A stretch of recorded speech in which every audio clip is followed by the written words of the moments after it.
हमारे सर्बानंद सोनोवाल जी मिनिस्टर, वो हमारे इलाके से है, उसी इलाके से मैं एमपी बन के आता हूं, इसलिए उनके बजट में तो मैं खिलाफ कर ही नहीं सकता।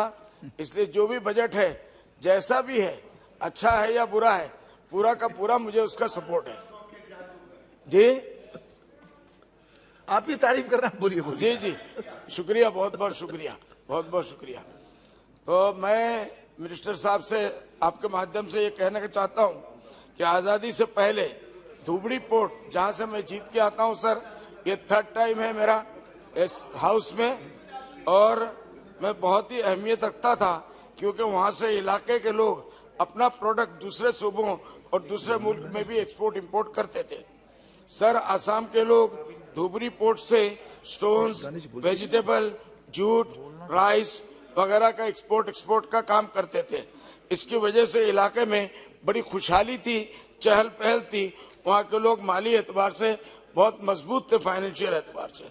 मगर सर, मैं आपके माध्यम से ये कहना चाहता हूँ, मुल्क की तकसीम के बाद, पार्टीशन के बाद धुबड़ी और कोलकाता के बीच में शिप्स का रास्ता बंद हो गया, जो कि इम्पोर्टेंट पॉइंट था, क्योंकि वाटरवे का कुछ हिस्सा दूसरे मुल्क में चला गया। उसके बाद धुबरी पोर्ट बिल्कुल बेकार हो गया और वो बंद हो गया। सर, मैं आपके माध्यम से इसका असर लोगों की जिंदगी पर पड़ा, उनकी माली हालात खराब हो गई और धीरे धीरे धुबड़ी और उसके आसपास के इलाके मुल्क के सबसे ज्यादा पिछड़ा हुआ इलाकों में से एक हो गया। सर, मेरा क्षेत्र जो है धुबड़ी, उस जमाने में पूरे आसाम का सबसे चहल पहल वाला इलाका था जब ये पोर्ट वहां तक था। उसके बाद वो अचानक बंद कर दिया गया। सर, मैं आपके माध्यम से अपने वहां की ये बात करता हूं कि उसकी वजह ये थी, रोड्स एंड रेलवे के बहुत सहूलियात इस इलाके में मौजूद नहीं थी।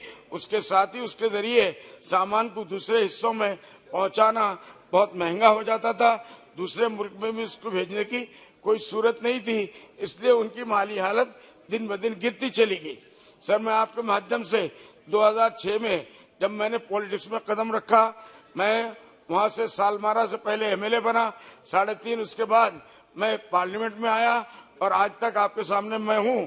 लेकिन यह है कि मुझे इस इलाके की हालत को बहुत करीब से देखने का मौका मिला। सर, लोगों की हालत बहुत नागुफ्ता भी है। वहाँ फ्लड इरोशन हर साल आता है, उसके वजह से उनके 10-10, 8-8 बीघा किलोमीटर उनका बैठ जाता है, वॉश अवे हो जाता है। सर, इसीलिए कमजोर होते जा रहे। सर, होने आने वाले हर साल फ्लड और इरोशन उनको तबाह कर देते हैं। उनके घरों और जमीन को रिवर ब्रह्मपुत्र बहा कर ले जाते हैं। वहां जाने आने का कोई सही रास्ता ना होने की वजह से कोई भी वहां जाकर इंडस्ट्री के लिए अपना इन्वेस्टमेंट नहीं करता। सर, इस हाउस में आने के बाद मैंने जिन चीजों के बारे में मजबूती से मांग किया था, उसमें control of flood and erosion, बार बार मैंने इसके ऊपर कहा और आज भी फिर मैं सरकार से कहूंगा, फ्लड और इरोशन को बंद किया जाए। ये हमारे लिए देव है, हम लोगों को भिखारी बना रहा है। वहाँ हर किस्म के लोग रहते हैं। सर, उसके बाद construction of Dhubri Fulbari bridge, revival of Rupsi airport, revival of Dhubri port, ये सब मेरे डिमांड के अंदर थे। मेरी खुशनसीबी है कि मेरे मिनिस्टर साहब भी मेरे आते ही, सर्बानंद सोनोवाल साहब जी, सोनोवाल साहब, तवज्जो चाहूंगा जी। ये हमारे बड़े भाई हैं या मैं इनका छोटा भाई हूँ। हम लोग दोनों जब भी मिलते हैं, लगते तो आप ही बड़े हैं वैसे जी। उनको तो कहना पड़ेगा सर, हमारे मिनिस्टर है, उनको हम थोड़ा नहीं लगाएंगे तो काम हमारा कैसे बनेगा। इतना तो करने का मौका दीजिए जी। और वो हमारे गांव इलाके के जी। सर, इस इलाके में इसमें हाउस के इस बारहा उठाया और मुझे खुशी है कि सरकार ने धुबड़ी पोर्ट को रिवाइव करने के लिए फंड दिया और फिर उससे बिजनेस एक्टिविटी शुरू हुआ, जो मिनिस्टर साहब जानते हैं। सर, मगर अभी भी उसमें इम्प्रूवमेंट की बहुत जरूरत है। वहाँ मजीद सहूलत के लिए फंड की जरूरत है।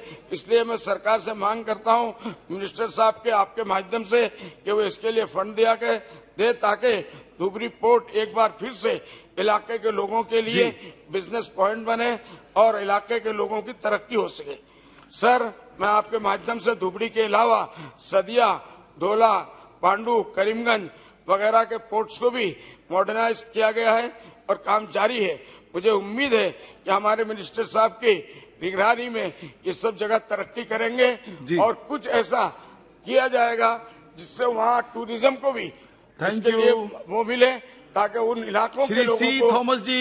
जी सर आपने बहुत मौका दिया सब लोगों को, मुझे भी सर मिनिस्टर साहब हमारे इलाके के। कंक्लूड कीजिए।